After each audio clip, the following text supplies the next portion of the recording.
በአሜሪካኗ የካሊፎርኒያ ግዛት የሶኖራ በረሃ እምብርት ውስጥ ከዘመናዊው ማህበረሰብ ህጎችና ከስልጣኔ ርቆ ከየትኛውም የዓለም ክፍል የተለየ ስፍራ አለ። ስላብ ከተማ ወይም ስላብ ሲቲ ብለው ይጠሩታል። አንዳንዶች የነጻነት ቦታ ሲሉት፣ ሌሎች ደግሞ ትርምስ ይሉታል። ነገር ግን በዚህ ለሚኖሩ ሰዎች መልካም ማረፊያ፣ ቅጥ ያጣ ነጻነት፣ ከፍ ሲልም ህይወት ነው። ምክንያቱም በዚህ ቦታ ግብር የለም፣ የቤት ኪራይ ብሎ ነገር የለም፣ መንግስት የለም፣ ህግም አይታወቅም። ክፍት መሬትና ክፍት ሰማይ ብቻ። በዚህ ስፍራ ለመኖር ማድረግ የሚጠበቅቦት ነገር ቢኖር ከ48 እስከ 50 ዲግሪ ሴንቲግሬድ በሚደርሰው የሙቀት መጠን ውስጥ ራስዎን በጽኑ ማቆየት ብቻ ነው። ከዚያማ ምኑ ይጠየቃል? ካሻዎት ቦታ ቤት ሰርተው የመሰለዎትን ስራ እየሰሩ በገደብ አልባው ነፃ መሬት በነፃነት መኖር ብቻ። እንኳን ወደ ካሊፎርኒያዋ ስላብ ከተማ በደህና መጡ። በ54 ክፍላተ ሀገራት የተዋቀረችው አሜሪካ ከ54ቱ በአንዷ ውስጥ በፍጹም ያልገመቱት በዚያች እንደ መንግስተ ሰማያት የጠበበ መግቢያ ባላት ሀገር ይሆናል ብለው የማያስቡት አንድ አስደናቂ ነገር አላት። ከየትኛውም የዓለም ክፍል ተነስተው ወደዚህ ስፍራ ቢሄዱ የአሜሪካ ዜጋ ሆኑም አልሆኑም በዚህ ስፍራ በነፃ መኖር ይችላሉ። ግብር አይከፍሉም፣ ህግ የለም፣ ያሻዎትን እየሰሩ የፈለጉትን እያደረጉ መኖር ብቻ። የዛሬው ጉብኝታችን አቅጣጫ ወደ ታላቋ ሀገር አሜሪካን ይወስደናል። ቱር ጋይዳችሁ ነባ ነኝ። ጉዟችን የተሳካ አስደናቂና አርኪ እንዲሆን ክፍያዬን በላይክና ሰብስክራይብ፣ ጉብኝታችንን ከወደዱት ደግሞ ለሚወዷቸው ሼር በማድረግ እንዲከፍሉኝ በፍቅር ተዋውለን ፊታችንን ወደ ምዕራብ አቅጣጫ ዙረን 31ኛዋ የአሜሪካ ግዛት ካሊፎርኒያ ላይ አርፈናል። ከካሊፎርኒያ ደቡብ ምስራቅ 50 ማይል ወይም 80 ኪሎ ሜትር ርቀት ላይ የምትገኘው ስላብ ከተማ ዓለም ተስማምቶ አንድ ቁልምጫ መሰል የወል ስም ሰጥቷታል። ዘ ላስት ፍሪ ፕሌስ ኢን አሜሪካ ወደ አማርኛችን ስንመልሰው የመጨረሻዋ የአሜሪካ ነፃ ቦታ የሚል አንድምታ አለው። በድጋሚ ወደ ስላብ ከተማ እንኳን በደህና መጡ። ጥቁር ሆኑ ቀይ፣ ሙስሊም ሆኑ ክርስቲያን፣ ሽንቶንም ተከተሉ ቡድሃ፣ ልቦ ከተነሳሳ የአሜሪካን ፍቅር አላስቀምጥ ካሎት በባህርም ይሁን በየብስ በአየርም ይሁን በምንም ብቻ የካሊፎርኒያዋ ግዛት እጇን ዘርግታ ትቀበለውታለች። ገና ከተማዋ መግቢያ ላይ በሳሊቬሽን የድንጋይ ተራራ ላይ በቀለማት ያሸበረቁ ስዕላትና ጽሑፎች ይቀበሉታል። አብዛኞቹ እግዚአብሔር ፍቅር ነው የሚል አንድምታዎችን ያወጃሉ። በአንዳንድ ፊልሞች ላይ እንደምንመለከተው አይነት በጦርነት የወደመች ፍርስራሽ የከተማ ቅርጽ ያላት ስላብ ከተማ ትርምስምሷ የወጣ ከተማን ትመስላለች።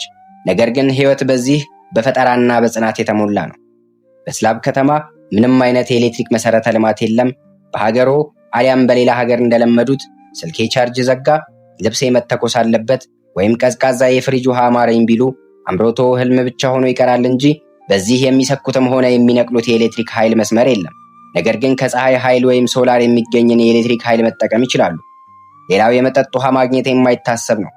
150 እስከ 200 የሚደርሰው የዚህ አካባቢ ነዋሪ የመጠጥ ውሃን የሚያገኘው ከከርሰ ምድር የምንጭ ውሃ ወይም በጓሮ ቆፍሮ ከሚያወጣው የጉድጓድ ውሃ ነው። ከየትኛውም የዓለም አካባቢ ተነስቶ በአሜሪካኗ ካሊፎርኒያ ስላብ ከተማ ገብቶ መኖር መብትም ነፃነትም ነው። ነገር ግን ዞሮ ዞሮ ከቤት ኖሮ ከመሬት ነውና ቀን ሲዞሩም ሆነ ሲሰሩ ውለው ጎኖን አረፍ የሚያደርጉበት ጎጆ እንደተቀረው ዓለም በኪራይ አሊያም በኮንትራት ማግኘት ፈጽሞ የማይታሰብ ነው። በስላብ ከተማ ምንም አይነት የሚከራይ ቤት የለም። ነገር ግን አይጨነቁ። በዚህ ከተማ ያሻውት ስፍራ ላይ በተመቾት የቤት መስሪያ ቁሳቁስ ደስ ባሎት ካሬ ሜትር መሬት ላይ የራስዎን ቤት መገንባት ይችላሉ።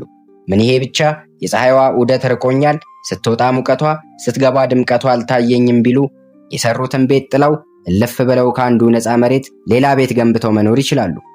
በስላብ ከተማ ምንም አይነት የፖሊስም ሆነ ህግ አስከባሪ ሰራዊት የለም። አያድርገውና ወንጀል ቢፈጸምቦት የአሜሪካን የፖሊስ መኮንኖች የሚደርሱሎት ከቀናት በኋላ ነው። በስላብ ከተማ ምንም አይነት የመንግስት አካልም ሆነ የመንግስት ጉዳይ አስፈጻሚ ቢሮ የለም። ባጭሩ በዚህ ከተማ መንግስትም ሆነ ህግ የለም። እናም መፍትሄው ከሁሉም ማህበረሰብ ጋር ተቻችሎና ተከባብሮ መኖር ብቻ ነው። የስላብ ከተማ ነዋሪዎች በአብዛኛው ገቢያቸው የተመሰረተው አገሪቷን ለመጎብኘት ከሚመጡ ጎብኚዎች ነው። በዚህ ከተማ ነግደው ሚሊዮኖችን ቢያተርፉ ከትርፉ ተካፋይ ነኝ የሚል መንግስት አሊያም ይህንን ያህል አትርፈሃልና ለገቢዎች እንዳላሳውቅብህ ጉቦ ገንዘብ አምጣ የሚሉ ጥላቢስ ደንቦች ዝር አይሉቦትም። እዚህ ጋር ለ10 ሰከንድ ላቋርጠውና አሁን ከሚኖሩበት አካባቢ ወጥተው በስላብ ከተማ መኖር ለእርሱ ይስማማዎታል? እሱም በኮመንት ያስቀምጡልኝ። እኔ ግን ወደ ጉብኝቴ ልመለስ። እንደ ግድያና ስርቆት የመሳሰሉ ወንጀሎች ቢፈጠሩ ከ50 ማይል በላይ አቋርጠው የሚመጡ የካሊፎርኒያ ፖሊሶች ባይደርሱሎትም የአካባቢው ማህበረሰቦች ተስማምተው ያረቀቁት ስላብ ጀስቲስ የተባለ ያልተጻፈ ህግ አላቸው። ሆኖም ግን እስር ቤትም ሆነ ማቆያ ስፍራ በቦታው ስለሌለ ነገሩን አወሳሳቢ ማድረጉ አይቀሬ ነው። ከ100 ሺህ ጋሎን በላይ የፈሰሰበት በብርሃናማ ቀለሞች የድንጋይ ስዕላት ያሸበረቀችው ስላብ ከተማ በርካታ የሥነ ጥበብ አርቲስቶች በውስጡ አቅፋ ይዛለች። የአካባቢው ማህበረሰቦች ቁጡና ኃይለኛ ናቸው። ጎብኚ ከሆኑ አንድ ጠቃሚ ምክር እናካፍሎ። የነዋሪዎቹን ፍቃድ እስካላገኙ ድረስ በፍጹም ፎቶ ለማንሳትም ሆነ ቃለ መጠይቅ ለማድረግ እንዳያስብ። ከስላብ ከተማ ነዋሪዎች አብዛኞቹ ከተቀሩት የአሜሪካን ከተሞች ውድ ኑሮን ፍራቻ ሸሽቶ የመጡና ጡረተኞች ናቸው። አንዳንዶቹም የሩቅ ተጓዦችና ዘላኖች የሆኑ ነፃነትን አሳዳጆች ናቸው። እዚህ የሚመጡት አንድ ነገር ፍለጋ ነው። እርሱም ዳር አልባ ነፃነት። በዚህ ስፍራ መኖር ከኪራይ፣ ከግብር፣ ከሕግና ከፍርድ ነፃ የመውጣትን መብት መጎናጸፍ ነው። በየትኛውም የዓለም ስፍራ ነፃነት ዋጋ አለው። ያም በረጅም ገመድ እንደመታሰር የሚቆጠር ነፃነት፣ በሕግና በድንጋጌ የታጠረ በመብትና በግዴታ የታጀበ ነፃነት የሚመስል ሰፊ እስር ቤት ነው። በስላብ ከተማ ግን እንደዚህ አይደለም። ቅጥ አልባ ነፃነት፣ ማሰሪያ ውል ያልተበጀለት፣ የእንካ ግን አትንካ ውል ያልጸደቀበት ሙሉ ነፃነት። ስልጣኔ ያልገባባት ግንባሽ በረቁ ቀለማት ያጌጠችው የስላብ ከተማ ነዋሪዎች ለመጠጥ ልዩ ፍቅር አላቸው። በተለይም ከአርብ እስከ እሁድ የስላብ ከተማ ድንኳኖችና የጎዳና ላይ መድረኮች በሙዚቃና በዳንስ ሲያብዱ መመልከት የተለመደና በጎብኚዎች የተወደደ ነው። የአሜሪካኗ የመጨረሻ ነፃ ምድር ስላብ ከተማ ቀላል የሞባይል ዳታ ወይም የኢንተርኔት ሲግናል የለም። ነገር ግን እንደቀደመው ዘመን አልፎ አልፎ የተቀመጡ ኢንተርኔት ካፌዎች አሉ። በዚያ መጠቀም ይችላሉ።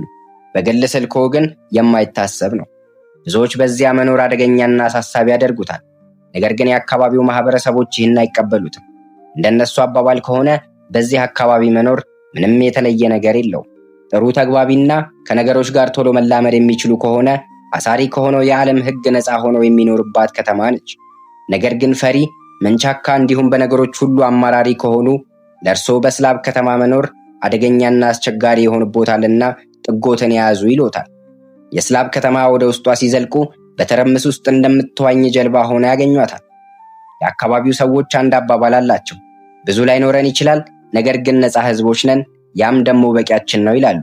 በጊዜና በዘመናዊ ሰዎች በጉብኝት መጉረፍ ምክንያት ስላብ ከተማ ከጊዜ ወደ ጊዜ እየተለወጠች ነው። አሁን እንደ በፊቱ ህይወት ሁልጊዜ ሰላማዊ አይደለም። ወንጀል፣ ሱስና የአእምሮ ህመም የከተማዋ ተግዳሮቶች እየሆኑ ከመጡ ዋላ ደር ብለዋል። በዚህም ምክንያት አሁን ላይ ወደ አካባቢዋ የሚመጡ ነዋሪዎች በእጅጉን እየቀነሱ መጥተዋል። በሁለተኛው የዓለም ጦርነት ወቅት ስላብ ከተማ የአሜሪካን የጦር ካምፕ ሆኖ የሚያገለግል ስፍራ የነበረ ሲሆን ከጦርነቱ ማብቂያ ማግስት ጀምሮ የጦር ኃይሉ ወደ ሌላ ቦታ ሲዘወር ከተማዋ ምድረ በዳ ሆና ለረጅም ጊዜ ቆይታለች። ለዚህም ይመስላል በአሜሪካን መንግስት ፈጽማ የተረሳችው። እጅግ ሞቃታማ የሆነችው የበረሃዋ ስላብ ከተማ አማካኝ የሙቀት መጠኗ በበጋው ወቅት እስከ 50 ዲግሪ ሴንቲግሬድ ሲደርስ በክረምት ወቅት ደግሞ ዝቅተኛው 32 ዲግሪ ሴንቲግሬድ ነው። እስከዛሬ ለጉብኝት ከሄዱ ሰዎች 14 ያህሉ በሙቀቱ ሳቢያ ሕይወታቸው እንዳለፈ ይነገራል።